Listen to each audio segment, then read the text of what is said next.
कभी भी real estate में जो इन्वेस्टमेंट्स होता है ना, तो उसमें विजन का बहुत इम्पोर्टेंस होता है। तो अभी जितने लोग भाग रहे हैं प्रॉपर्टी को लेकर के या प्रॉपर्टी से रिलेटेड बातें जब हो रही हैं, तो सुपर कॉरिडोर, उज्जैन रोड, इन पे क्योंकि मेट्रो आ रही है, उधर कुंभ भी आ रहा है, तो बड़ा डेवलपमेंट चल रहा है। तो ऐसे में आप बिल्कुल विपरीत दिशा में राहु में और मऊ में प्रोजेक्ट लेके आ रहे हैं, तो उसका कोई स्पेसिफिक कारण है क्यों? लेकिन जब मैं अपनी शेल्टर होम को ग्रो होते हुए देखती हूँ और अपनी टीम को ग्रो होते हुए देखती आज की डेट में जितने भी लोग रियल एस्टेट में डील कर रहे हैं, सब व्यक्ति अपनी प्रॉपर्टी बेचने के लिए वो कस्टमर का डिसीजन लेने में हेल्प करते होंगे। तो ऐसी आप कौन सी हेल्प करते हैं अलग जो? हूँ, सबसे ज़्यादा लोगों के लिए अगर इम्पोर्टेंट है तो एफोर्डेबिलिटी मायने रखती है। तो रियल एस्टेट का जो सेक्टर है वो अपने आप में एक चैलेंजिंग है, और विशेषकर अगर महिलाओं की अगर बात करें कि एक महिला के तौर पे, क्योंकि दूर दूर जाके इलाके में जाना, बट ऑब्वियस सी बात है, हर तरह का क्लाइंट आता है, हर तरह के लोग आते हैं। रियल एस्टेट सेक्टर को अगर मेरी नज़र से कोई देखे तो जब तक कि आप में पेशेंस नहीं होगा, आप रियल एस्टेट में कुछ नहीं कर पाएंगे। जो युवा हैं वो सेल्स, रियल एस्टेट सेल्स को चुनते तो हैं, लेकिन मैंने देखा है टेम्परेरी तौर पे चुनते हैं। मतलब कोई स्टडी कर रहा है, कॉलेज में है, तो उसने देखा पार्ट टाइम चालू कर लिया, कुछ समय किया, जब तक स्टडी चल रही है या कुछ चल रहा है, जब तक कुछ नहीं है तो रियल एस्टेट में काम कर लिया, और कुछ समय बाद छोड़ देते हैं। और जब मुझे मेरा गोल नज़र आता है तो ऑटोमेटिकली मैं मोटिवेटेड रहती हूँ और अपने उत्साह को मेंटेन करती हूँ। आने वाले समय में आपको शायद एक उभरता हुआ नाम मिलेगा कि लोग बोलेंगे कि आप शेल्टर होम में चले जाइए, आपका कॉन्फिडेंस भी रिटर्न आएगा और आपका प्लेटफॉर्म भी बहुत स्ट्रांग रहेगा और एक इनकम भी आपका अचीव है। मुझे कुछ ऐसा करना है कि जिससे लोग मुझे जाने। चल ए नज़ीर तू इस तरह से कारवां के साथ, कि जब तू ना चल सके तो तेरी दास्तां चले। यस।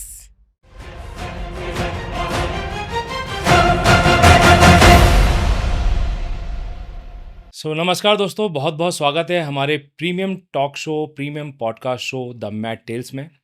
द मैड टेल्स जहां हम बात करते हैं, मैड टेल्स का मतलब है मैड।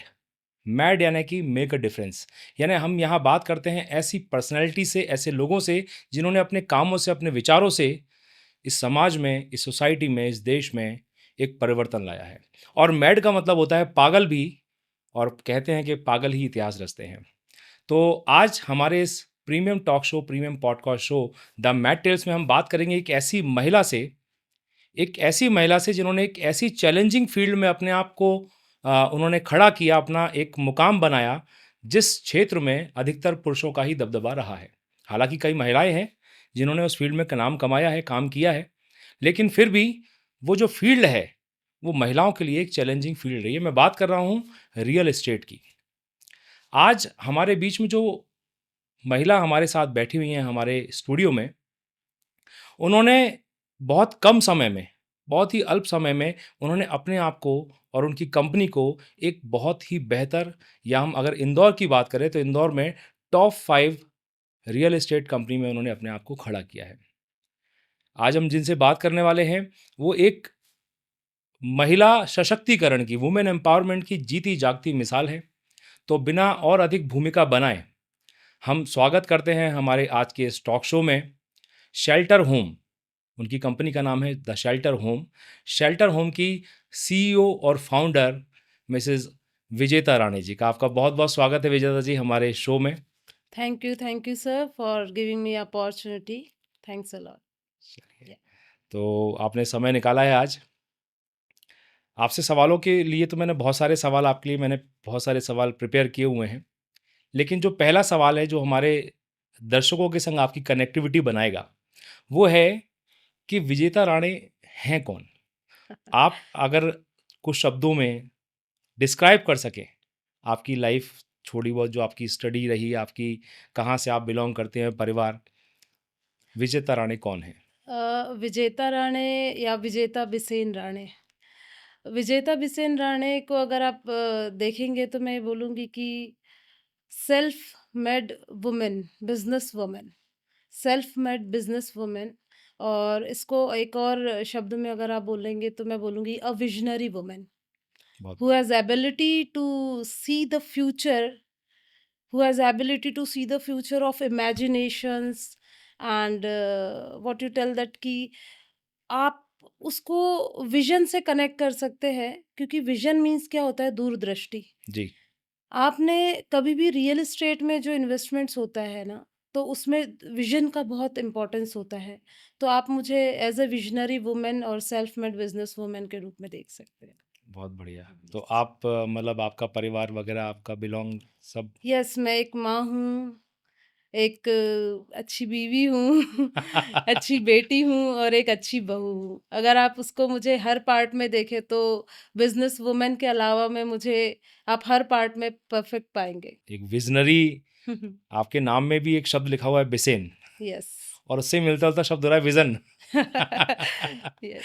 तो अच्छा है विज़नरी लोगों के संग हम बात करते हैं, तो हमारे को तो जो क्लियरिटी आती ही आती है, जो हमारे दर्शक हैं, उनको भी मालूम पड़ता है कि विज़नरी शब्द का अपने आप में कितना बड़ा तात्पर्य है और कितना उसके अर्थ हो सकते हैं। अभी आपसे बात करते-करते बहुत सारी चीज़ों के बारे में हम डिस्कस करेंगे। एक्चुअली आपने मेरे कंपनी का I am the founder of Shelter Home. जी, शेल्टर होम। सो आपने इसका टैगलाइन देखा होगा, तो इसका टैगलाइन भी a vision for your life है। Vision for your life, yes, right. हाँ, मेरी कंपनी का जो टैगलाइन है वो भी वही है, अ विजन फॉर योर लाइफ।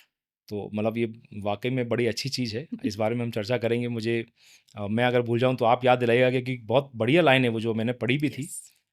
कि जो क्लाइंट आपके संग कनेक्ट हो रहा है, अब मकान बार-बार तो कोई बनाता नहीं है। एग्जैक्टली। तो विज़न फॉर योर लाइफ बहुत अच्छा है। यस। चलिए ख़ैर, तो आपने आज आप एक सक्सेसफुल बिज़नेस वूमन हैं, लेकिन आपने कभी न कभी अपने करियर की शुरुआत की होगी। जहाँ तक मुझे मालूम पड़ा था आपके स्टाफ के संग बात कर रहा था तो आपने शायद टीचर के तौर पे कुछ एग्जैक्टली। ट्यूशन टीचर के तौर पे आपने काम शुरू किया था। यस। 2008, 9, 10 तक शायद आप यस, टीचर रहे। 7 8। तो आपकी क्या पहली जॉब थी? कब थी वो? और आप इस फ़ील्ड में आपका आना कैसे हुआ? किसने आपको प्रेरणा दी इस फ़ील्ड में आने के लिए? देखिए, मेरा जो आपने पहला पॉइंट पूछा कि क्या जॉब था, तो एक्चुअली सर्वाइवलशिप बहुत इम्पोर्टेंट होती है। जब आप एजुकेशन कंप्लीट करते हैं और जब फर्स्ट कैरियर अपॉर्चुनिटी के लिए जब फर्स्ट ऑप्शन आपके लिए होता है, जैसे आपने सुना है रोटी कपड़ा मकान, तो हमारे लिए सबसे पहला पार्ट आता है कि अगर हमें कुछ भी वर्किंग या हमें रहना है, तो हमारे पास में सबसे इम्पोर्टेंट है कि बस सर्वाइवलशिप मिल जाए, यानी हमें एक कैसे रहने भी के लिए करके? रेंट के लिए पैसा मिल जाए हुँ, और भोजन मिल जाए 2 वक़्त का। हुँ, तो उस सिचुएशन में मैंने जो सबसे पहले सोचा था कि कुछ भी हो, मुझे इतनी इनकम मिल जाए कि मैं इंदौर मुझे छोड़ना ना पड़े। हुँ। क्योंकि जब मैंने इंदौर में जिस दिन मैंने कदम रखा था, वो डेट था मुझे 5th जून 2007। कहाँ से आए थे आप? मैं बालाघाट से बिलॉन्ग करती हूँ, मेरा अच्छा, home town birth place Balaghat है, एमपी का ही ओके। पार्ट है। हाँ, हाँ। तो जब मैं आई थी तो मैंने जिस दिन विजयनगर, पहले तो बाईपास और ये सब बना नहीं था, पहले एबी रोड से ही हम देवास से जब एंटर करते थे तो विजयनगर में एंटर करते से ही मुझे फ़ील आया कि हाँ, मैं इंदौर आ गई हूँ और अब मैं इंदौर से वापस नहीं जाऊँगी। ये मेरा फर्स्ट थॉट था मेरी लाइफ़ का कि अब इससे मुझे रिटर्न नहीं जाना है। हुँ, तो तभी जब मैंने एमएससी बायोटेक्नोलॉजी में अच्छा। पढ़ाई करी और कुछ हर्डल्स आए, तो तब मैंने सोचा कि अब मुझे कहीं न कहीं पापा बुला लेंगे रिटर्न। तब मैंने डिसीज़न लिया कि नहीं, अब पापा से पैसे माँगने से ज़्यादा बेटर है कि कुछ ऐसा कर लूँ कि मेरी सर्वाइवलशिप यहाँ पे रह जाए, ताकि मैं उन मतलब रिटर्न ना जा पाऊँ। हुँ, तो तब मैंने सबसे first working home tutor, doctors हैं, उनके बच्चे थे, एक बेटा, एक बेटी। तो अच्छा, मैंने सोचा कि इन दोनों को पढ़ाने से मुझे अगर ₹2500 तक भी मिल जाए, सर्वाइवल हो तो जाएगा। मेरा सर्वाइवल हो जाएगा। तो मैंने बस उसे उन्हें एजुकेशन दिया personally as a home tutor, हाँ, हाँ। ताकि मेरा मैनेजमेंट बढ़िया रहे और मुझे रिटर्न ना जाना पड़े। हाँ, ये मेरा एज़ ए फर्स्ट था। फिर आपने मुझे पूछा कि रियल एज़ एस्टेट में। ए रियल एस्टेट में कैसे और प्रेरणा स्रोत क्या क्या रहा? रहा? एक्चुअली जब मैंने ट्यूशन्स पढ़ाना चालू किया तो मेरा विज़न एक्चुअली आज से नहीं था। मेरा विज़न बहुत पुराना है कि मुझे कुछ ऐसा करना है कि जिससे लोग मुझे जानें। देखिए, इनकम एक अलग पार्ट होता है, लेकिन इनकम के अलावा जो फ़ेम होता है, एक हुँ, अच्छी फ़ेस वैल्यू होती है, ये मेरे लिए बहुत शुरू से एक एक लीगेसी आपकी आगे से। लीगेसी जो बोलते हैं, वो मेरे लिए बहुत इम्पोर्टेंट पार्ट थी। तो मैंने उस बोलते हैं ना, लाइफ़ में अगर गोल होता है तो आप उसके लिए तत्पर रहते, चलते रहते। तो एट दैट टाइम मैंने सोचा था कि कुछ भी हो जाए, मुझे उस लेवल पे तो जाना है और वो गोल मुझे हर सिचुएशन में याद रहता था। इवन आज भी है, अभी भी मैं उस लेवल तक नहीं पहुँची हूँ, मुझे आज भी एक अभी तो माइंडसेट लंबा है, सफ़र है, बहुत लंबा बेशक। सफ़र है, अभी तो शुरुआत ही है। शुरुआत ही है। यस। तो जब मैंने शुरुआत में ये तो पार्ट हो गया, फिर जब प्रेरणा, तो मेरे फादर और मदर मेरे लिए लाइफ़ के सबसे बड़ा प्रेरणा स्रोत है। क्योंकि उनकी जो जर्नी है ना, उसको देख के मुझे लगता है कि अगर उनने यहाँ तक के टच किया, तो मुझे अगर इतनी एमेनिटीज़, इतनी फैसिलिटीज़ दी है पापा ने, तो मुझे तो अब उनसे भी बहुत आगे जाना है। तो मेरे लिए सबसे पहला जो प्रेरणा स्रोत है, वो मेरे फादर-मदर है। बहुत बढ़िया, उनका ट्रस्ट है, वही सब कुछ है। यस। बहुत बढ़िया, बहुत बढ़िया। तो आप जैसे आपने बताया कि 2007 में आपने कदम रखा यहाँ पर, हुँ, सर्वाइवल का एक चैलेंज था आपके सामने और नेचुरल सी बात है तब से लेके आज तक, यस। आज आप एक सक्सेसफुल वुमन हैं, आप एक स्क्रैच से शुरू हुई, आज एक सफल महिला के रूप में आप कार्य कर रही हैं, सर्वाइवल के लिए आप लड़ी। तो इस पूरे दौर में आपको नेचुरल सी बात है आपने चैलेंजेस का बहुत सामना किया, चुनौतियों का बहुत सामना किया आपने। तो वो चुनौतियों से आप पार कैसे पा पाईं? मतलब एक तो होता है ना कि चुनौतियाँ आईं, अब उन चुनौतियों से लड़ने के लिए कौन-सी चीज़ थी जो आपको प्रेरित कर रही थी? और दूसरा, वो चुनौतियाँ क्या वाक़ई में ऐसी चुनौतियाँ थी जिन्होंने आपको जो हिला डालती किसी और कोई एक आम शख्स होता उस जगह पे तो? देखिए, चुनौतियाँ मेरी लाइफ़ की सबसे बड़ी ये थी कि मुझे इंदौर में कोई नहीं जानता था। हाँ, मतलब जैसे दूसरी जगह पे एक होता है कि ये शादी से रिलेटिव्स पहले होते की हैं, बात ये है। शादी से पहले की हुँ, बात। शादी तो 2016 में हुई, अच्छा, 2008 से लेकर 2016 तक का सफ़र तय किया जी, है मैंने। तो शादी के पहले ही शेल्टर होम को हमने as a being a founder मैंने उसे अच्छा, एस्टेब्लिश कर दिया था, यस। ओके, तो अगर उस समय बोले तो सबसे बड़ा मेरे लिए चैलेंज था कि अननोन प्लेस पे आना और अननोन प्लेस पे अपने आप को एक सक्सेसफुल वुमन के लिए रन करना, उस वे पे चलना, वो मेरे लिए सबसे बड़ा चैलेंजिंग, जिसमें आप रियल एस्टेट में वर्क करते हैं और रियल एस्टेट में सबसे इम्पोर्टेंट पार्ट होता है ट्रस्ट। हुँ, जब आपको कोई जानेगा ही नहीं तो ट्रस्ट तो दूर-दूर सही तक बात नहीं है। होता है। हुँ, तो ट्रस्ट बिल्ड करना, अपनी पहचान बनाना, जो ट्रस्ट जो मैंने बोला, तो उस ट्रस्ट को बिल्ड करने के लिए और एक अननोन प्लेस पे, वो मेरे लिए सबसे बड़ा चैलेंजिंग चैलेंज पार्ट रहा रहा। होगा, यस। ओके। तो उसको आपने पार कैसे पाया? उसे मैंने पार कैसे पाया? एक्चुअली मैं अपने टारगेट और गोल को कंटिन्यू उस वे में चलती रही मैं।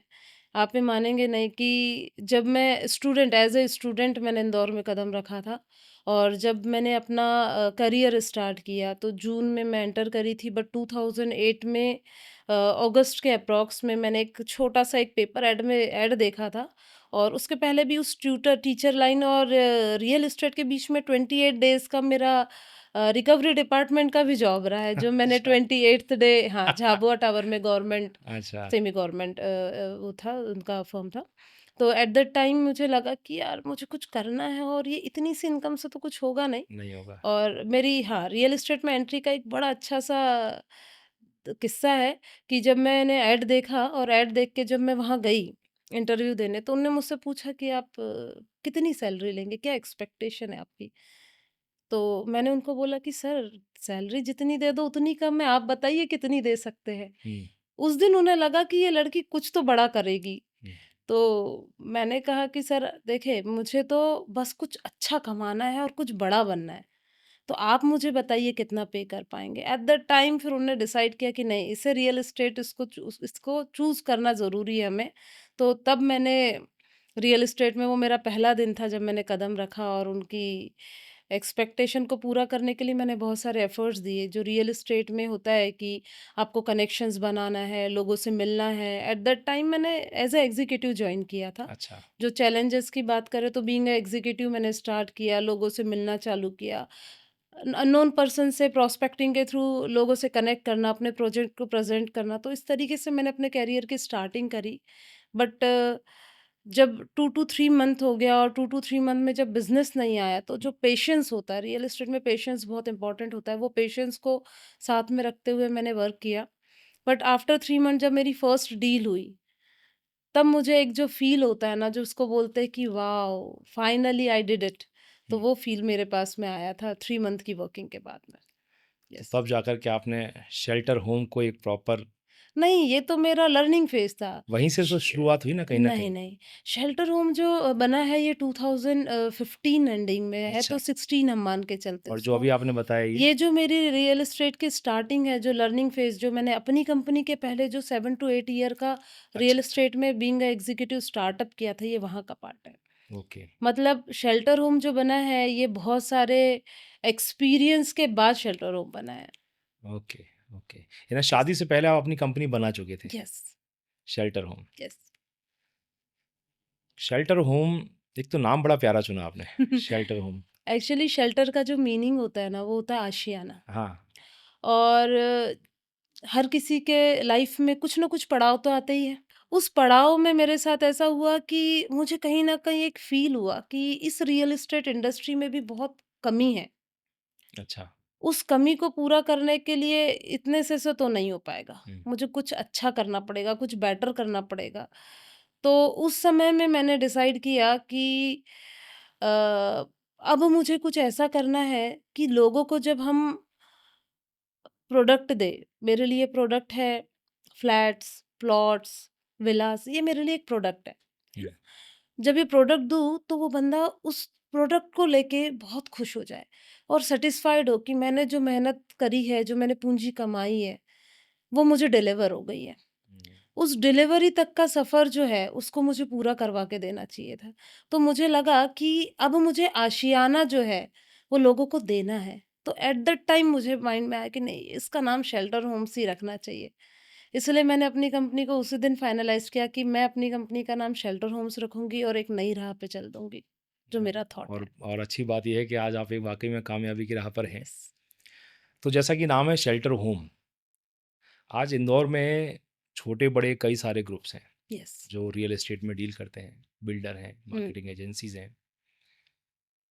अब किसी कस्टमर को कोई प्रॉपर्टी अगर लेनी है, मान लीजिए, यस। मुझे ही लेनी है, मान लीजिए कोई प्रॉपर्टी लेनी है, किसी भी कस्टमर को कोई प्रॉपर्टी लेनी है या किसी बिल्डर को हुँ, अपने प्रोजेक्ट के लिए कोई चाहिए कंपनी, हुँ। तो वो शेल्टर होम को या विजेता राणे को क्यों चुने? मतलब क्या ऐसी यूएसपी है आपकी शेल्टर होम की कि वो आपको चुने? सर देखिए, मार्केट में बहुत सारे लोग हैं, बहुत प्लेयर हैं। है ना? बहुत प्लेयर है। बट शेल्टर होम जो वर्क करता है, वो ट्रस्ट, ट्रांसपेरेंसी इस पॉइंट्स पे वर्क करता है। क्योंकि अगर आपको मुझसे प्रॉपर्टी लेनी है, तो सबसे फर्स्ट पार्ट आता है कि आपसे मुझ पे ट्रस्ट डेवलप होना चाहिए। और जब आप प्रॉपर्टी लेते हैं, तो आपको मैं जो भी प्रोडक्ट दे रही हूँ, उसके लिए ट्रांसपेरेंटली डील करना, यानी हर एक पार्ट को मुझे क्लियरली बताना बहुत इंपॉर्टेंट हुँ, पार्ट होता है। हुँ, तो ट्रस्ट और ट्रांसपेरेंसी, ये 2 पार्ट बहुत इंपॉर्टेंट होता है, जो हम आपको प्रोवाइड करते हैं। तीसरी चीज़ की अगर मैं बात करूँ कि अगर आप सिर्फ़ प्रॉपर्टी को देखना है, तो उसमें आपको ये देखना है कि रेरा अप्रूव्ड है कि नहीं, लीगैलिटी है कि नहीं। तो हम जितने भी प्रोजेक्ट क वर्क करते हैं, वो टोटली रेरा अप्रूव्ड और लीगल प्रोजेक्ट पे करते हैं।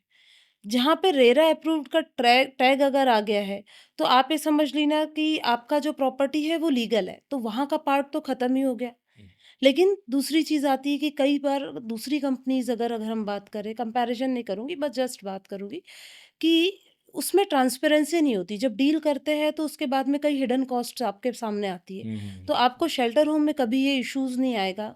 जो फर्स्ट डे डीलिंग होती है, उस दिन आपके पास में ट्रांसपेरेंटली एक-एक चार्जेस और एक-एक सारी डिस्कशंस हम क्लियर कर चुके होते हैं।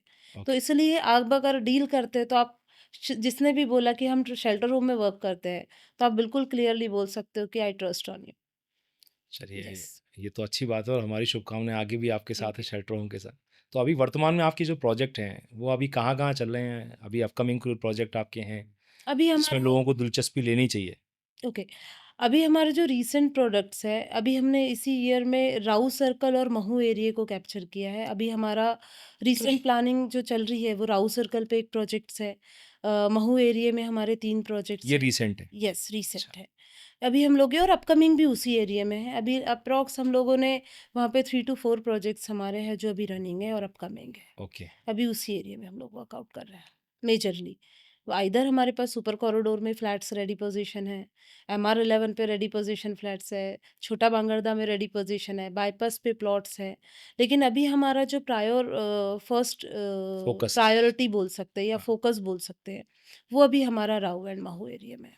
ओके। तो अभी इंदौर में ही कर रहे हैं आप या इंदौर के बाहर भी कहीं अभी कुछ आपका है? अभी रिसेंटली हम इंदौर एंड नागपुर 2 लोकेशंस पे वर्क कर रहे हैं। तो जैसा कि अभी आपने बताया बात-बात में कि आपके जितने भी प्रोजेक्ट्स हैं, वैसे तो सब जगह पे हैं, लेकिन जो आपने बताया कि आपका फ़ोकस जो एरिया है, वो मऊ और राऊ साइड में आपने बताया। यस। और जहाँ तक मैं अभी देख रहा हूँ इंदौर में, जब मैं कुछ समय से इंदौर में हूँ, तो अभी जितने लोग भाग रहे हैं प्रॉपर्टी को लेकर के या प्रॉपर्टी से रिलेटेड बातें जब हो रही हैं, तो सुपर कॉरिडोर, उज्जैन रोड, इन पे क्योंकि मेट्रो आ रही है, उधर कुंभ भी आ रहा है, तो बड़ा डेवलपमेंट चल रहा है। तो जो सारा की सारा जो रियल एस्टेट सेक्टर है, वो देख रहे हैं कि वो उधर को जा रहा है, उस तरफ को भाग रहा है। तो ऐसे में आप बिल्कुल विपरीत दिशा में राऊ में और मऊ में प्रोजेक्ट लेके आ रहे हैं, तो उसका कोई स्पेसिफिक कारण है क्यों? देखिए सर, हमारे यहाँ इंदौर जो है वो टायर 2 सिटी में आता है और अभी यहाँ का जो इंफ्रास्ट्रक्चर है वो सिर्फ़ एक ही रोड पे डेवलप नहीं हो रहा है। इंफ्रास्ट्रक्चर जो है वो सारे ओवरऑल इंदौर में डेवलपमेंट हो रहा है। अगर आप अभी 2024 दिसंबर में आपने देखा होगा कि राउ सर्कल का 6 लेन ब्रिज अपना बन के तैयार हो गया, जिससे पीतमपुर जो इंडस्ट्रियल कैपिटल है, उससे कनेक्टिविटी लोगों की बहुत स्ट्रॉन्ग हो गई है। इट मीन्स कि आज अगर हम देखें तो अगर इधर से उज्जैन तक के लोग पहुँच रहे हैं, तो उधर से पीतमपुर तक लोग पहुँच रहे हैं। हुँ, और आज में सबसे ज़्यादा लोगों के लिए अगर इम्पोर्टेंट है तो अफ़ोर्डेबिलिटी मायने रखती है। और उसमें एक और चीज़ लोगों को चाहिए, वो है पीसफुल एनवायरनमेंट। हुँ, तो आज की डेट में अगर हम बात करते हैं राऊ और महू में, तो राऊ और महू के एरिया में अगर आप जाएँगे तो आप देखेंगे कि आज भी लोगों के लिए अफ़ोर्डेबल प्रोजेक्ट अवेलेबल है, कम बजट के प्रोजेक्ट्स अवेलेबल है और साथ में पीसफुल एनवायरनमेंट मिल रहा है, ग्रीनरी बहुत है उस एरिया में। यानी आज भी अगर कोई फर्स्ट प्रॉपर्टी परचेज़ करना चाहता है और आज तक उसने कोई परचेज़ नहीं करा है, तो डेफ़िनेटली वो उसके पॉकेट साइज़ में वहाँ पे प्रॉपर्टी आपको मिल जाएगी। अगर हम उज्जैन रोड की बात करें या बाईपास की बात करें, तो वहाँ का लेवल भी अलग है।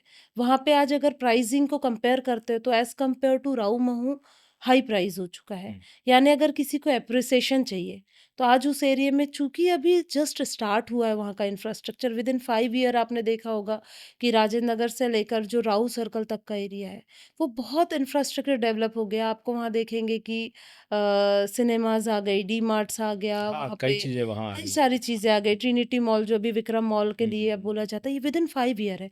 तो और फ्लाईओवर ब्रिजेस जो अभी बने हैं, कई सारी गवर्नमेंट की स्कीम्स आ रही है वुमेन के लिए, कुछ हॉस्टल्स आ रहे हैं, तो ये सारे डेवलपमेंट सब उधर पे भी होने लग गए हैं। ओके। यानी अगर हम देखा जाए तो आने वाले समय के लिए अगर ग्रोथ के लिए बात करें, एक इन्वेस्टर लॉबी के लिए बात करें, तो और या फर्स्ट बायर के लिए बात करें या एनआरआईज़ के लिए बात करें, यानी हर टाइप का क्लाइंटेज आप उसमें फ़ोकस्ड आउट कर हुँ, सकते हैं। हर टाइप के क्लाइंटेज के लिए आज उस एरिया में अगर आज वो कदम रख लेता है, तो डेफ़िनेटली एक फर्स्ट बायर है तो उसे अफ़ोर्डेबल प्रोडक्ट मिल जाएगा, अफ़ोर्डेबल प्लॉट्स मिल जाएगा। अगर कोई ऐसा व्यक्ति है जो चाहता है कि मुझे सेकंड होम्स मिल जाए, तो उसे पीसफुल एनवायरनमेंट चाहिए। Second home means peaceful environment. हाँ, मतलब एक घर तो तो है ऑल उसमें ऑलरेडी, एग्ज़ैक्टली लेकिन रेस्ट करना है, छुट्टी बिल्कुल मनाने जाना है कुछ दिन definitely with nature. With nature. तो आपको सबसे ज़्यादा ग्रीनरी अगर आप देखेंगे तो उस एरिया में मिलेगी, तो वहाँ पे विलाज़ आज की डेट में बहुत अच्छे प्लान हो रहे हैं। उस एरिया के अकॉर्डिंग अगर देखा जाए तो अब पीथमपुर जो इंडस्ट्रियल हब है, तो पीथमपुर में आज जितने सेक्टर बने हैं, अभी आने वाले समय में और इंडस्ट्रियल कंपनीज़ आएगी, तो वहाँ जब इंफ्रास्ट्रक्चर डेवलप होगा, इंफ्रास्ट्रक्चर डेवलपमेंट मतलब क्या हो गया कि वहाँ पे लोग का एम्प्लॉयमेंट बढ़ रहा है। एम्प्लॉयमेंट बढ़ेगा तो डायरेक्टली इफ़ेक्ट पड़ता है उनके रेज़िडेंशियल प्लानिंग पे। हुँ, यानी वहाँ पे नेचुरल। रेज़िडेंशियली डिमांड बढ़ेगी हुँ, और रेज़िडेंशियली जैसे ही डिमांड बढ़ेगी, तो आने वाले समय में ऑटोमैटिकली प्राइस हाइक हो जाएगी। फिर वो चीज़ क्या हो जाएगी, वापस एक्सपेंसिव हो अनअफोर्डेबल हो जाएगी, जाएगी। अनअफ़ोर्डेबल हो जाएगी। तो आज की डेट में अगर उस एरिया में आज अगर कोई प्लान करना चाहता है, तो डेफ़िनेटली उसे फ्यूचर में उसे फर्स्ट बायर को होम मिल रहा है और इन्वेस्टर को एप्रिसिएशन मिलेगा। अभी मैंने सुना यस, था आपके स्टाफ से मेरी बात हो रही थी कि कुछ अभी आपका वहाँ कोई 5 स्टार कुछ ऐसा कोई यस प्रोजेक्ट अभी आ डेफ़िनेटली। रहा है वहाँ पर। Yes, yes, yes. द मध्य मध्य भारत का पहला कोई 5 स्टार, इंदौर का 5 स्टार यस, होटल, एक्चुअली सरोवर ऑलरेडी एक ब्रांड है जो ऑलरेडी ऑल सरोवर ओवर प्रीमियर, सरोवर सरोवर पोर्टिको। प्रीमियर, सरोवर प्रोटिगो। अभी अपने पास में जो प्रोडक्ट आ रहा है वो सरोवर प्रीमियर है। अच्छा, सरोवर प्रोटिगो एक ऐसा वो वो तो है सरोवर का जो 3 star and 4 star right. Property को हॉस्पिटैलिटी देता है। बट सरोवर प्रीमियर जो है वो 5 स्टार प्रॉपर्टीज़ को उसमें आपका रोल क्या है? शेल्टर होम का रोल क्या है? We are the exclusive marketing partner of the Kalyanam Group. Okay, और जो कल्याणम ग्रुप है वो 70 विलास उस सरोवर प्रीमियर के सराउंडिंग में लेके आ रहे हैं हम लोग।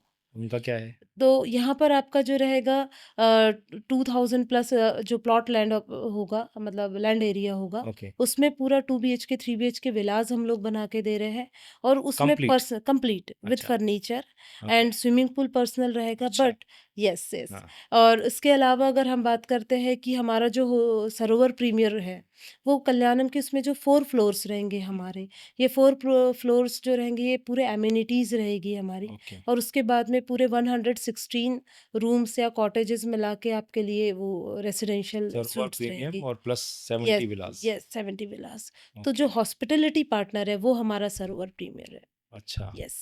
एक इन्वेस्टर्स बोले या अगर आने वाले समय में सर, आज की डेट में सबको एक लाइफस्टाइल चाहिए, एक लग्जरी चाहिए, तो वो लग्जरी और एक लाइफस्टाइल या वो वो 70 एम्बियंस विलास में जो मिलने वाली है उनको। एग्जैक्टली वो जो एम्बियंस चाहिए लोगों अच्छा, को, अच्छा, वो चीज़ वहाँ ओके, पर ओके। मिलेगी।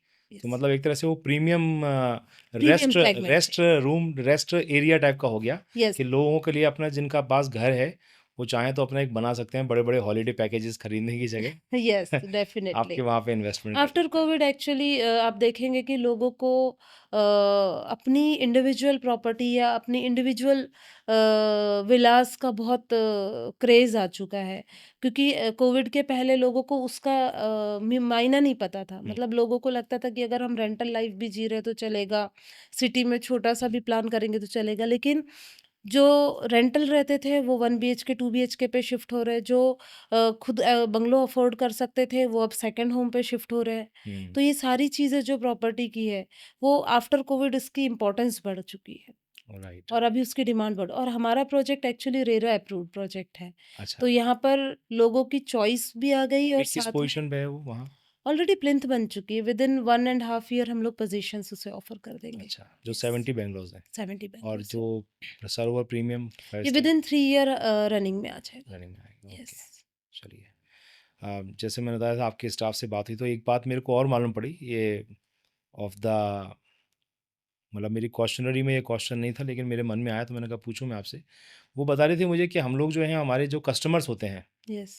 उनको प्रॉपर्टी लेने के डिसीजन में हम हेल्प करते हैं।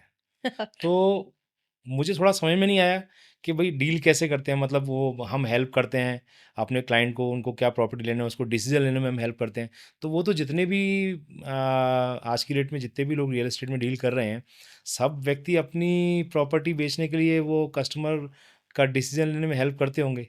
तो ऐसी आप कौन सी हेल्प करते हैं अलग जो सर एक्चुअली मार्केट में बहुत सारी प्रॉपर्टीज़ वो लोग जब विजिट करके आते हैं, हाँ, तो कस्टमर को डिसीजन लेने में सबसे ज़्यादा प्रॉब्लम ये होती है कि उनका बजट साइज़ और प्रॉपर्टी की चॉइस। क्योंकि आप एक चीज़ देखेंगे कि कस्टमर को एक लोकेशन भी चाहिए, लेकिन साथ में बजट भी चाहिए। सबसे पहला उनका एक रहता है कि मेरा पॉकेट अवेल करना चाहिए। हम्म, बट आपने कभी देखा होगा कि अगर हमें 1 बीएचके प्लान करना है और 1 बीएचके का बजट आ रहा है आपका 25-26 लाख का, हम्म, लेकिन अगर आपने 2 बीएचके देख लिया, हाँ, तो आपका मन कहाँ चले जाएगा? 2 BHK पे जाएगा। Obviously 2 BHK. और फिर वहाँ पर कुछ लोग उसमें बैक डिसीजन लेते हैं कि क्या हम थोड़ा और वेट कर लें? क्या हम थोड़ा दिन बाद प्लान कर लें? तो उस समय में वो कन्फ्यूज़्ड हो जाते हैं। एट दैट टाइम हम उन्हें हेल्प किस तरीके से करते हैं, हम उनसे पहले उनकी पॉकेट के साथ-साथ में उनका डाउन पेमेंट का डिस्कशन करते हैं कि आपका कितना डाउन पेमेंट है? हम्म, आपका सैलरी कितना है? आपका सैलरी होने के बाद में आप कितनी लायबिलिटी आपके ऊपर है? ताकि वो ईज़िली उस चीज़ को समझ सके कि प्रोडक्ट तो ऑब्वियस ही बात है, 1 की से अच्छा 2 रहेगा, 2 से अच्छा 3 रहेगा, 3 से अच्छा इंडिपेंडेंट रहेगा, हम्म, तो उसका पर्पस क्या है? पर्पस आज ये है कि मैं कैसे भी करके रेंट वाली प्रॉपर्टी से अपने खुद की प्रॉपर्टी में शिफ्ट हो जाऊँ, बट वो वहाँ अपना पर्पस भूल जाते हैं। तो hmm, at that time we help कि सर आप एक काम करें, if you are able to pay sufficient EMI for 2 BHK, so you can go for 2 BHK. Hmm, but अगर आज आपको लग रहा है कि मेरा तो कैपेसिटी ही नहीं है ईएमआई पे करने तो का, तो हमें उस डिसीजन में उनको कन्विंस करने अननेसेसरी में उनको हेल्प करते हैं। यार जबरदस्ती अगर देसी भाषा में बोले तो चेपने का काम नहीं करते हैं अपन। Definitely sir. ओके। देखिए, सेल करना एक अलग है, बट ट्रस्ट बिल्डिंग करना, एक कस्टमर से रिलेशनशिप बिल्ड करना, वो बहुत इंपॉर्टेंट पार्ट होता है। हम्म, तो हमें उससे फ्यूचरिस्टिक रिलेशनशिप मेंटेन करना है। हम चाहते हैं कि हम जब आंखों से आंखों को मिलाए तो आंखें झुके ना। जो कि ना बहुत यस। बढ़िया बात है। आप शायरी भी करती हैं इसका नहीं मतलब। नहीं नहीं नहीं सर, प्रैक्टिकल बात है। हाँ हाँ चलिए कोई मतलब दिक्कत हम नहीं है। ट्रस्ट पे बिलीव करते हैं कि जब हम कस्टमर से बात करते हैं ना, तो हमें समझ में आ जाता है। बट हर पर्सन है, हर पर्सन का ड्रीम सर बड़ा होता है। तो सही उस ड्रीम को कहीं न कहीं हमें उसे प्रैक्टिकल लाइफ़ में या प्रेज़ेंट में लाना बहुत ज़रूरी होता है। ये हमारा करते हैं। खैर जो रियल एस्टेट है वो अपने आप में एक ऐसा सेक्टर है जो हर ड्रीम को पूरा कर सकता है, बट ऑब्वियस सी बात है आपने जो कैरियर चुना अपना यस। रियल एस्टेट का, ये अपने आप में एक चैलेंजिंग है। मतलब मैं जब देखता हूँ इसको, तो रियल एस्टेट का जो सेक्टर है वो अपने आप में एक चैलेंजिंग है, और विशेषकर अगर महिलाओं की अगर हम बात करें तो मतलब अगर आप सोच के देखो, अब रियल एस्टेट सेक्टर में क्या होता है, आपको माल बेचना है, आपको ज़मीन प्रॉपर्टी बेचनी है, तो दूर दराज के इलाके में जाना पड़ता है। तो एक महिला के तौर पे मतलब मैं ऐसा सोचता हूँ कभी कभी, मेरे मन में ऐसा ख्याल आया तो मैंने कहा पूछूं, आप बैठी हैं तो, कि एक महिला के तौर पे, क्योंकि दूर दूर जाके इलाके में जाना, कभी कभी कोई टीम होती है नहीं होती, तो अकेले अकेले जाना, कभी कभी सिर्फ क्लाइंट को लेकर के जाना, बट ऑब्वियस सी बात है हर तरह का क्लाइंट आता है, हर तरह के लोग आते हैं। तो as a women, as a महिला के तौर पे आपने क्या कोई चैलेंज फेस किया ऐसे में? किया तो उसको कैसे आपने हैंडल किया? या कोई महिला अगर जो आती है इस फील्ड में एक महिला रियल एस्टेट में अपना करियर बनाती है, तो उसको इस तरह के चैलेंजेस जो आते हैं उसको कैसे निपटना चाहिए? देखिए, आज की डेट में पुरुष और महिला वैसे तो बराबर हो जाते हैं, लेकिन इवन दो अगर हम नज़रिए की बात करें तो बहुत डिपेंड करता है कि सामने वाले का नज़रिया कैसा है। मैंने अपने एटीट्यूड और अपने स्वाभिमान को बहुत अपने पास रखा है और अपने प्रोफेशनलिज्म से ही मैंने आज तक के वर्क किया है। तो जब आप अपने आप में अगर परफेक्ट होते हैं और अपने लिए बिल्कुल बोलना चाहिए प्रॉम्प्टली, अगर आप किसी को फेस करने की कैपेसिटी रखते, खुद सेल्फ कॉन्फिडेंटली अगर आप वो काम करते, तो मुझे नहीं लगता कि ये चैलेंजेस बहुत हार्ड होते हैं। और हाँ, एक महिला के तौर पे अगर चैलेंज देखें तो सबसे ज़्यादा इशू टाइम मैनेजमेंट का होता है, क्योंकि सुबह की और शाम की ज़िम्मेदारी भी होती है घर की। हुँ। बट इवन दो अगर आप अपने उसमें दृढ़ निश्चय तरीके से वर्क करें और प्रोफेशनली आप अपने आप को प्रेज़ेंट करें, तो मुझे नहीं लगता कि इसमें बहुत बड़ा कुछ हर्डल्स हो सकते हैं। हाँ, वो तो ख़ैर अब आपका अपना व्यक्तिगत अनुभव है, तो ख़ैर आपने जो बताया वो तो व्यक्तिगत अनुभव है, लेकिन अगर सोच के देखें तो वाक़ई में मतलब चैलेंजिंग तो है। हम बात ज़रूर करते हैं कि आज एक जेंडर इक्वालिटी की, वो यस। अच्छी बात है, करना भी चाहिए, होता भी है। लेकिन फिर भी अपन जब जाके देखते हैं तो कहीं न कहीं चैलेंजेस तो हैं। एक आदमी के लिए दौड़ा-भागी करना, सुबह 6 बजे की क्लाइंट ने बुला लिया तो चले जाना, वो सब चीज़ें महिलाओं के लिए इतनी आसान तो आई थिंक नहीं होती होंगी, लेकिन सर, फिर जब भी फैमिली का सपोर्ट मिल जाता है ना और अपना गोल अगर अपनी लाइफ में दिखता है, तो मुझे नहीं लगता है कि फैमिली के सपोर्ट अगर मिल जाए और अपना गोल, अपनी जो विज़न है उसके ऊपर अगर अपन चलते जाएँ, तो ये इससे ये हार्ड आपने होता है। बहुत सही बात कही कि एक मोरल बैकअप जो होता है, यस, परिवार का एक जो बहुत ज़रूरी बैकअप है होता वो है। बहुत ज़रूरी है। वो ट्रस्ट फेस सभी चीज़ें ज़रूरी हैं, खैर सही बात है। सो आपने रियल एस्टेट में करियर बनाया। रियल एस्टेट में करियर बनाने के लिए किसी व्यक्ति को अगर आना है मान के चलिए, तो उसमें अंदर क्या सबसे बढ़िया गुण होना चाहिए? गुण, सबसे ज़्यादा प्रायोरिटी जो है, अगर एक बंदा अगर रियल एस्टेट में वर्क करना चाहता है, तो उसे सेल्फ कॉन्फिडेंट होना बहुत ज़रूरी है। उसे पेशेंस रखना बहुत ज़रूरी है। उसमें और प्रेज़ेंटेबल होना बहुत ज़रूरी है। हुँ, और जो भी रियल एस्टेट में आता है उसे एक लाइफ़ में मैं बोलूँगी कि एक गोल और टारगेट के साथ आना चाहिए। मतलब आपके लिए ट्रस्ट बिल्डिंग कैपेसिटी, ट्रांसपेरेंसी और कॉन्फिडेंस, ये हुँ। 3 चीज़ अगर आपके पास में है, और पेशेंस इज़ मस्ट। तो ये चीज़ें अगर आपके पास में, तो डेफ़िनिटली आप रियल एस्टेट में आके कुछ बहुत अच्छा कर जाएँगे। तो ये आपने जो बात बोली ना, इससे मेरे को एक सवाल मेरे मन में भी एक आया है कि रियल एस्टेट सेक्टर को, क्योंकि मैं एज ए ट्रेनर तौर पे मैं इंदौर में कई कंपनियों में गया हूँ, रियल एस्टेट कंपनी में, और इंडिया में भी कई जगह जाता हूँ मैं जहाँ रियल एस्टेट के लिए सेल्स के लिए ट्रेनिंग देता हूँ मैं। हुँ, तो मैंने एक चीज़ को देखा है उन ट्रेनिंग्स में, जब मैं जाता हूँ तो मैंने एक चीज़ को जो फ़ील किया है, यहाँ भी और अन्य जगह भी, कि जो युवा हैं वो रियल एस्टेट सेल्स को चुनते तो हैं, हुँ, लेकिन मैंने देखा है टेम्परेरी तौर पे चुनते हैं।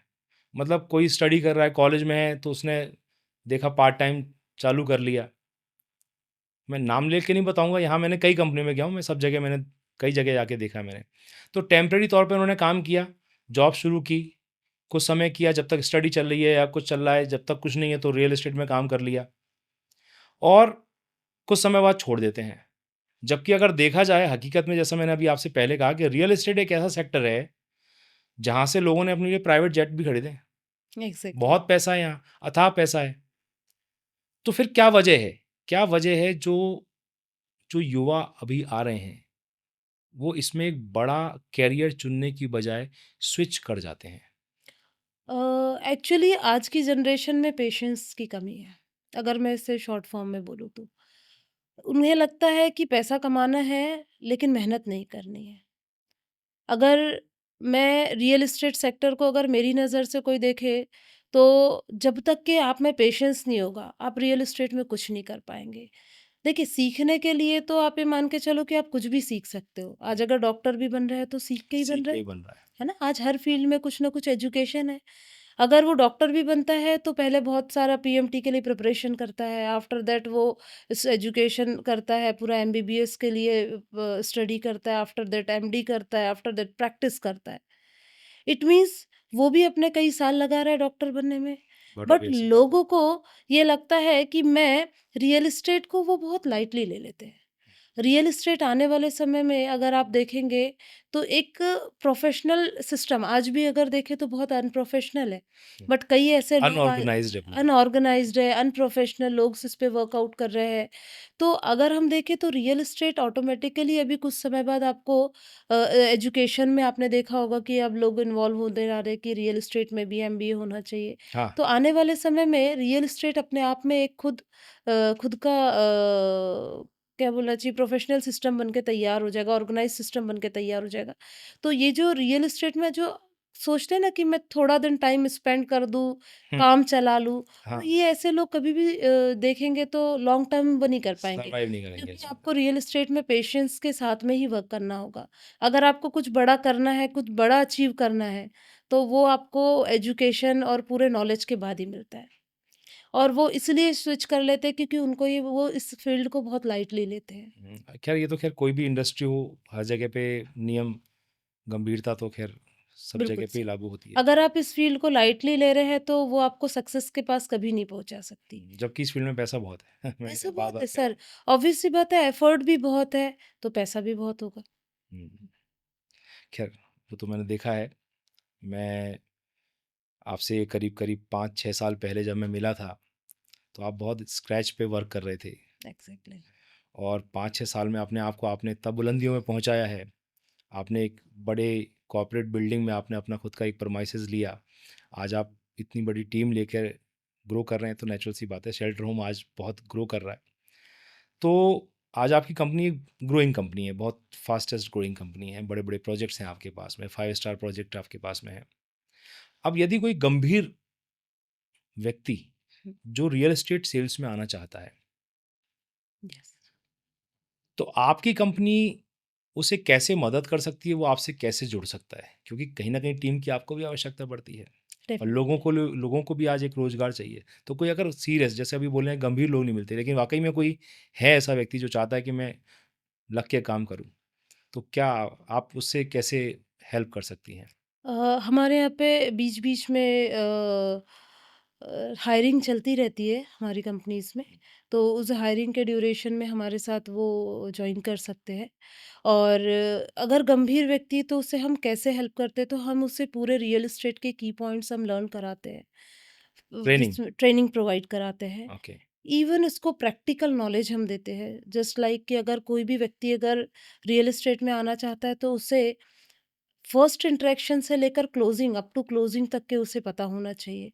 तो वो सारा जो नॉलेज होता है जिसमें आपका first of all how to call, कैसे कॉल करना है, कैसे लोगों तक उससे पहले लीड जनरेशन, कैसे लीड जनरेट करना है, कैसे प्रोस्पेक्टिंग करना है, आफ्टर दैट कैसे प्रेजेंटेशंस देना है, विजिट्स कैसे करानी है, कस्टमर से किस तरीके से आपको वर्किंग करनी है, ये सारी जो टीचिंग पार्ट होता है, ट्रेनिंग पार्ट होता है, ये कंपनी प्रोवाइड करती है।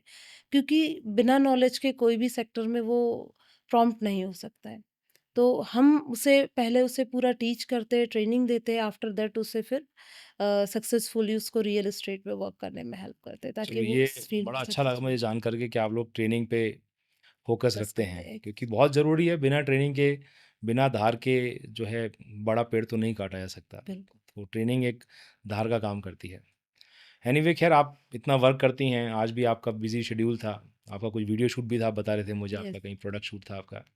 तो ये पूरे जो आपका बिज़ी शेड्यूल जाते हैं, यस, कई बार बहुत टफ डे भी जाता होगा, कई डेफिनेटली। दिन बड़ा आसान रहता होगा, कई दिन बहुत टफ डे आता होगा। तो उन टफ डेज़ में कैसे अपने आप को आप रिवाइव करते हो, कैसे रिचार्ज करते हो, कैसे मोटिवेट खुद को आप रखते हो? जब मैं शेल्टर होम को देखती हूँ और अपनी टीम को देखती हूँ और जब मुझे लगता है कि उनमें उतना उत्साह है तो मुझे तो ऑटोमेटिकली सर उसमें मोटिवेशन जो बोलते हैं ना, सेल्फ कॉन्फिडेंस तो एक है ही। लेकिन जब मैं अपनी शेल्टर होम को ग्रो होते हुए देखती हूँ और अपनी टीम को ग्रो होते हुए दिखती हूँ और जब मुझे मेरा गोल नज़र आता है तो ऑटोमेटिकली मैं मोटिवेटेड रहती हूँ और अपने उत्साह को मेंटेन रखती हूँ। ये तो मैं भी कहता हूँ कि ये विज़न मुझे एनर्जी देती है। यस। आपका विज़न, आपका ड्रीम सामने होना चाहिए, आपको अपने आप वो रिचार्ज करता यस, रहेगा। डेफिनेटली। बिल्कुल सही बात है। तो जैसा कि मैं आपके क्वेश्चन से जो मैंने चीज़ें समझी, तो बहुत चैलेंजिंग काम है, नेचुरल सी बात है एक। सेल्स का काम अपने आप में चैलेंजिंग है। दूसरा सेल्स में ऐसा काम जिसमें इतना घूमना पड़ता है, डेफिनेटली। पूरा आपका विज़िट का काम है, ये सब चीज़ों का काम है। आप अपने आप को मोटिवेट रखते हैं, रिचार्ज रखते हैं, सब कुछ रखते हैं। ऐसे में एज़ ए माँ, आप एक बताया आपने कि एक माँ भी हैं आप, एक पत्नी भी हैं आप। आपके हस्बैंड तो शायद आपके साथ ही यस, वर्क करते हैं ना? आफ्टर सेल सर्विस पूरा आफ्टर सेल्स मैनेजमेंट, वो यस, देखते हैं। पूरा बीइंग आपकी एक डायरेक्टर। बेटी है छोटी, डेफिनेटली। कितने साल की है वो? हाँ, 7 ईयर ओल्ड। अच्छा, यस। तो वो कहाँ रहती है, किसके साथ रहती है उस टाइम जिस टाइम, क्योंकि आपका कोई नौकरी तो है नहीं है कि 9 बजे गए और 5 बजे आ गए? मेरे बाबूजी मतलब मेरे ससुर जी रहते हैं, अच्छा, ग्रैंडफ़ादर मेरे पास रहते हैं और उनके साथ वो अपना टाइम स्पेंड करती है। तो उनके संग रह लेती है वो आराम से। डेफिनेटली वो रह ओके, लेती ओके, है। बहुत बढ़िया। मैंने आपको बोला जो कि फैमिली सपोर्ट बहुत ज़रूरी होता है, तो मेरी फैमिली इतनी अच्छी है कि उन्होंने मुझे हर पल-पल पे सपोर्ट किया है। मेरी सक्सेस के पीछे उन लोगों का बहुत हाथ है, जो उनने मुझे हर अनकंडीशनल सपोर्ट जिसको बोलते हैं, वो मैनेज किया। Unconditional support. डेफिनेटली। खैर, इवन मेरे मदर-फादर बोले या मेरे ससुर जी और सासू माँ बोले, वो सभी लोगों का सभी लोगों का नेचुरल सी बात सपोर्ट है, आज आप है। जिस मुकाम पे पहुँची हैं वो, अगर पीछे से सपोर्ट जो आपने शुरू में ही कहा था कि अगर फैमिली का सपोर्ट ना मिले, मोरल सपोर्ट ना मिले कि भाई तुम करो काम हमें, पीछे बैठे हैं तुम करो काम, तो सफल होना मुश्किल होता है और एग्ज़ैक्टली। फैमिली साथ होती है तो। खैर जैसे कि आपका काम है, मैंने देखा आपका काम पूरा ट्रस्ट के ऊपर। टोटली ट्रस्ट पे डिपेंड आज है। मैं देखा हूँ जैसे कई सारी यहाँ कॉलोनियाँ हैं, कॉलोनियों को बने-बने कम से कम तो 20-20 साल हो गए हैं लेकिन आज तक हैंडओवर नहीं हुई है। कई सारे ऐसे यहाँ पे बिल्डर देखे मैंने जो भगोड़े घोषित हैं। तो आपके काम में जो है रियल एस्टेट के काम में, क्योंकि वैसे तो हर काम में ट्रस्ट की आवश्यकता है, लेकिन आपका एक ऐसा काम है जिसमें इमोशंस जुड़े हैं। घर आदमी एक बार खरीदता है, डेफिनेटली। ज़मीन आदमी 1 या 2 बार खरीदता है। तो वहाँ ट्रस्ट बहुत इंपॉर्टेंट हो जाता है क्योंकि ट्रस्ट के संग इमोशंस भी हैं। तो ट्रस्ट और बॉन्डिंग वो आप अपने क्लाइंट के संग कैसे बना के रखती हैं कि वो आप पे भरोसा करता रहे? आपके बिज़नेस में बहुत ज़रूरी है वो। सर ट्रस्ट बिल्ड के लिए या बॉन्डिंग बनाने के लिए सबसे पहले उनको जो प्रॉपर्टी लेते हैं, तो कहीं न कहीं उनको लीगल डॉक्यूमेंट्स का जो सबसे बड़ा टास्क होता है, वो हम उनको प्रोवाइड करते हैं। Legal document, RERA approved product एक ट्रस्ट बिल्ड करने के लिए बहुत बड़ा पार्ट होता है। अच्छा, और हम लोग मैक्सिममली अगर हम देखें, तो हम लोग रेसिडेंशियल प्रोजेक्ट पे वर्क करते हैं। ओके, इट मीन्स कि आज तक के हमने जितने भी प्रोजेक्ट किए हैं वो रेसिडेंशियल है और जो कनेक्टिविटी जिसको बोलेंगे वो बहुत स्ट्रॉन्ग है। तो लोगों को ये जो प्रोजेक्ट हम डिलीवर करते हैं रेसिडेंशियल और ऑलरेडी हमने जो अभी तक वर्क किया है वो डिलीवर कर चुके हैं और हमारी जो ओल्ड जर्नी को जब लोग देखते हैं तो डेफिनेटली वो हम पे ट्रस्ट करते हैं। करते और हैं। रही बात बॉन्डिंग की, तो बॉन्डिंग जब आपका जितने बार कस्टमर का कॉल आ रहा है, आप उस कॉल को रिसीव कर रहे हैं, प्रॉपर रिस्पॉन्ड कर रहे हैं हुँ, और आप उनकी छोटी-छोटी चीज़ों को जब क्लैरिफ़ाई करते हैं ट्रांसपेरेंटली, हर एक पॉइंट को ही पॉइंट्स क्लियर करते हैं, तो ऑटोमैटिकली वो बॉन्डिंग बन एक जाती बॉन्डिंग है। और ट्रस्ट। डेफ़िनिटली। हुँ। क्योंकि अभी तक के बहुत हमारे सारे ही प्रोजेक्ट जितने भी अभी हम लोग वर्क कर रहे हैं, सारे के सारे प्रोजेक्ट विद इन 18 मंथ हमने डिलीवर किया है। कमिटमेंट हमारे लिए बहुत इम्पोर्टेंट होता है। इम्पोर्टेंट। अगर हमने कमिटमेंट किया है कि सर हम विद इन 18 मंथ हम लोग आपको प्रोवाइड करेंगे, तो हमने उसे खरा उतरे हैं। और रियल एस्टेट इवन कमिटमेंट के लिए सबसे ज़्यादा चैलेंजिंग पार्ट होता है कि आपने 18 मंथ बोला है तो वो 18 मंथ होता में नहीं, अक्सर डिलीवर देखा है मैंने वैसे। 99.9% इधर-उधर होना ही होता है, बट स्टिल हम लोग उस कमिटमेंट के लिए कोशिश करते हैं। कोशिश करते हैं डेफिनिटली। 1-2 महीने मैटर करता है, प्लस माइनस हो वो जाए, तो प्रोजेक्ट इतने बड़े होते हैं कि होता है। डेफिनिटली। लेकिन कई लेकिन बार देखा है ना लोगों का, मैंने 3-3 साल गुजर जाते हैं। सर प्योरली हम लोग रेसिडेंशियल हाँ। प्रोजेक्ट पे वर्क करते हैं और आज तक के हमारे जो कमिटमेंट है, हुँ, वो हमारे कभी भी कमिटमेंट्स फॉल्स नहीं हुए हैं। Great, great, yes, great. अच्छा, जैसे आपने शुरू में कहा था you are a self made business woman. Yes. Self made जब कहते हैं तो पीछे से एक इको में एक आवाज़ आती है कि सेल्फ मेड हूँ, इसका मतलब मेरे पीछे कोई नहीं था। मतलब मेरे पीछे ना कोई गुरु था। लेकिन फिर भी मुझे लगता है कि एकलव्य को भी मूर्ति बना के द्रोणाचार्य को गुरु मानना पड़ा था। तो आपका कोई ऐसा मेंटर रहा? आपका कोई ऐसा गुरु रहा जो आपको, जिसने आपको उँगली पकड़ करके रियल एस्टेट में लेकर के आया, आपको बताया, सिखाया? गुरु या मेंटर के लिए तो मुझे जो फर्स्ट अपॉर्चुनिटी जिनने दी थी, मुझे तो लगता है कि वही मेरे गुरु हैं, क्योंकि उनने मुझे अपॉर्चुनिटी दी थी। बट अगर मैं अपने लिए सबसे बड़ा इंस्पिरेशन जो है वो मेरे फादर है। अगर मैं देखूँ तो मुझे उनसे बड़ा मेंटर कोई लगता ही नहीं बट वो तो आपके नॉर्मल लाइफ मेंटर हो गए, है। Real estate mentor. Real estate mentor as such, that's why I told you self made. Self made, वही मैंने आपसे कहा। ओके, ठीक है। अच्छा, एक एक आप सफल बिजनेस महिला हैं, बिजनेस वूमेन हैं आप, लेकिन फिर भी एक इंसान के तौर पे हुँ। हम देखें तो ये प्रकृति हमको बहुत कुछ देती है। हवा, पानी, समाज हमको बहुत सारी चीज़ें देता है, सम्मान, बहुत सारी चीज़ें देता है। एक सोशल वुमेन के तौर पे, बिजनेस वुमेन की बात नहीं कर रहा हूँ, एक सोशल वुमेन के तौर पे आप क्या सोचती हैं कि आपकी तरफ से कभी आप प्रकृति को कुछ रिटर्न करती हैं, या कुछ आपकी ऐसी प्लानिंग है, या कुछ समाज के लिए, कुछ महिलाओं के लिए कभी आपकी कुछ कंपनी ऐसा कुछ करती है, या आप कुछ इंडिविजुअली कुछ ऐसा करती हैं जो अ, सोसाइटी के लिए कुछ हो? सर मैंने सोसाइटी और प्रोफ़ेशन को थोड़ा-सा मिक्स अप कर लिया है। मिक्सअप कर लिया मिक्स अप कर लिया है। है। अच्छा। देखिए मैंने मेरा एक बहुत अच्छा वर्क जो मैं सोशली एक बीइंग अ वुमन और फॉर अ वुमन जो मैंने प्लान किया है और जो मैं अभी कर भी रही हूँ।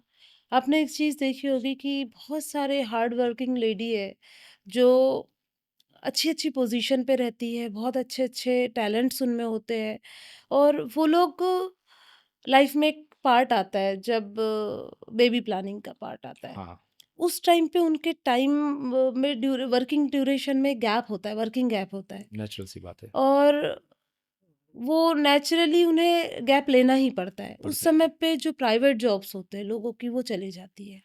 उनके पास बहुत सारा टैलेंट होता है, नॉलेज होता है, एक्सपीरियंस होता है, बट स्टिल वो कहीं न कहीं जो गैप क्रिएट होता है वर्किंग में, उसमें हम बोल सकते हैं कि थोड़ा-सा उनका डीमोटिवेट हो जाती है बोलेंगे या एक जो गैप के कारण एक जो सेल्फ कॉन्फिडेंस कम हो जाता है, तो उस चीज़ के लिए मैं थोड़ा वर्क करती हूँ।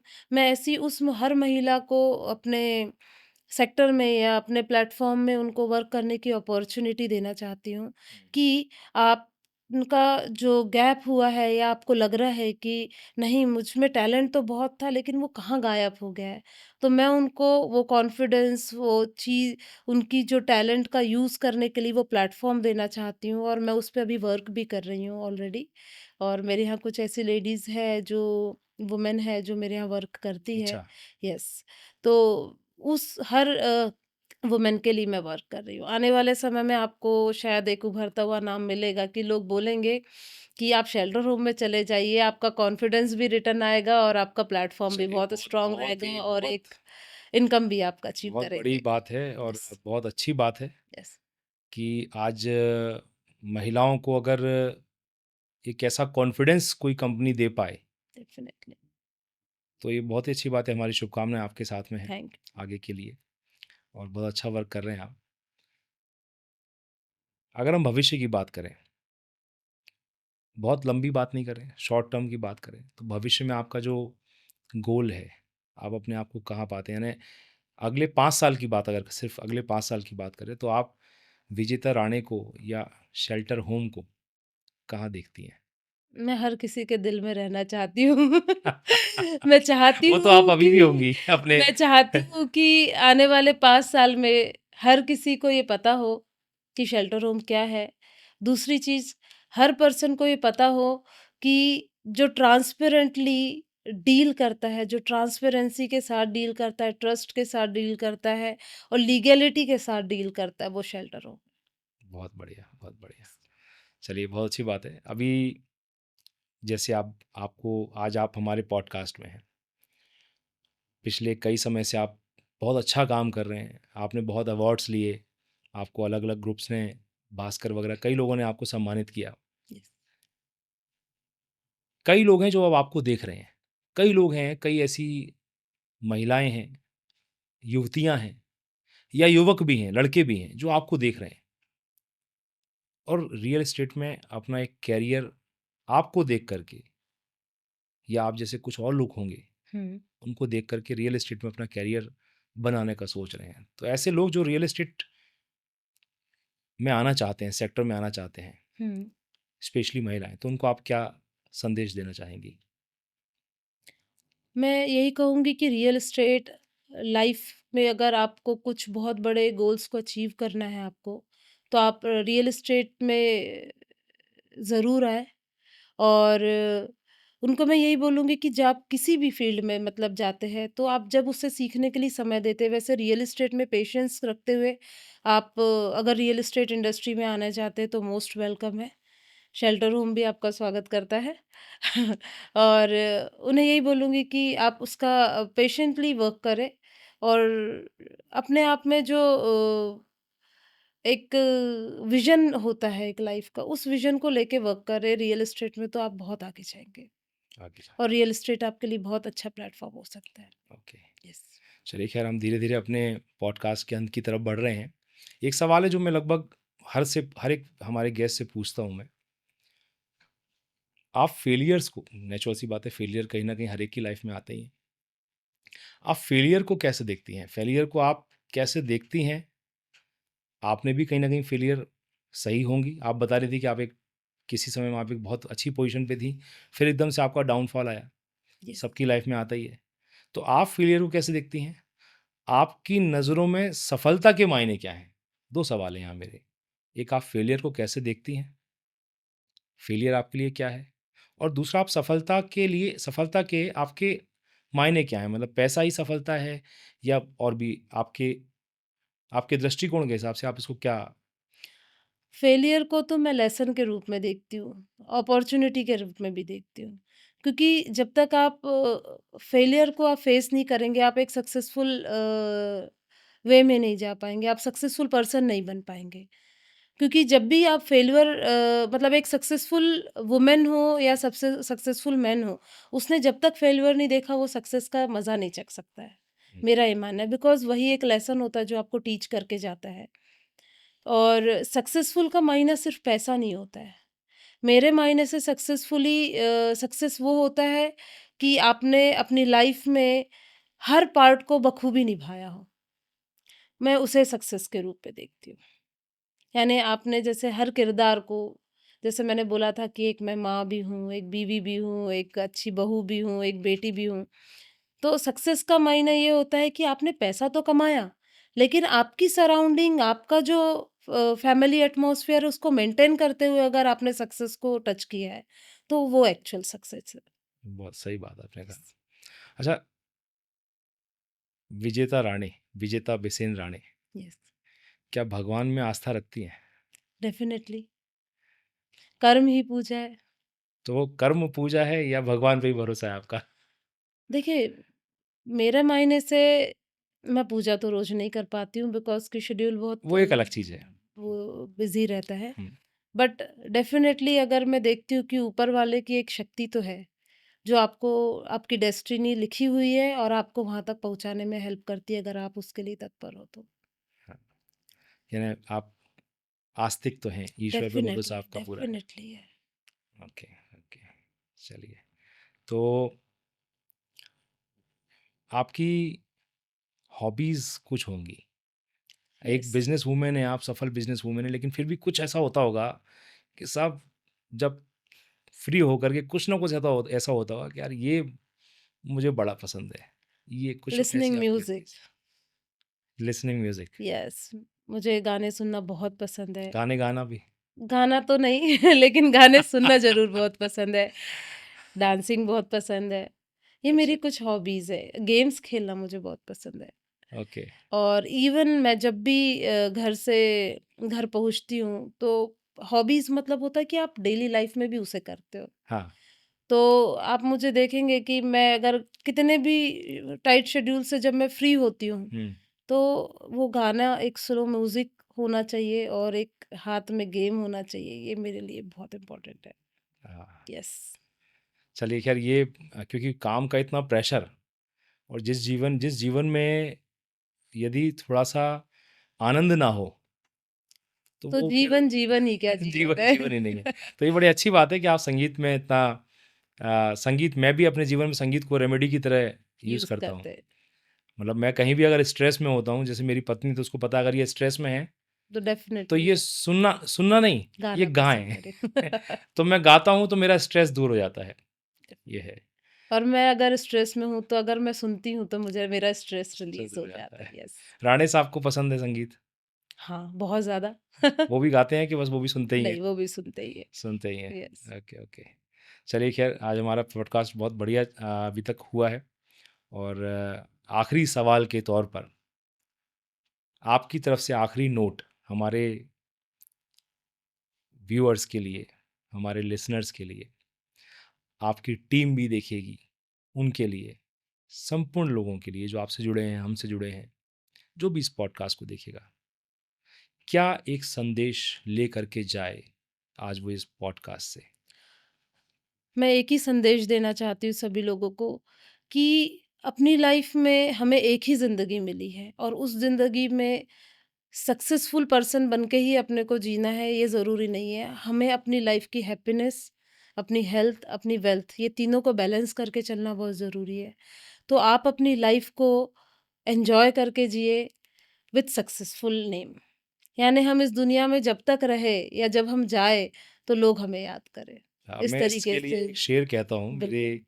अक्सर मेरे सेमिनार जब होते हैं, बतौर मोटिवेशनल स्पीकर, तो मैं एक लाइन हमेशा कहता हूँ, मेरा कभी भी आप वीडियो देखेंगी तो बहुत सारे वीडियो मेरे इसी एक शेर पे मिलेंगे और वो शेर है कि चल ए नज़ीर, चल ए नज़ीर तू इस तरह से कारवां के साथ, चल ए नज़ीर तू इस तरह से कारवां के साथ कि जब तू ना चल सके तो तेरी दास्तां चले। यस, चलिए खैर बिल्कुल। बहुत अच्छा लगा आपसे बात करके और बहुत बहुत धन्यवाद कि आप हमारे स्टूडियो में आए, आपने समय निकाला, आपसे बहुत सारी बातें की रियल एस्टेट को लेकर के, बहुत सारी चीज़ें आपने क्लियर की।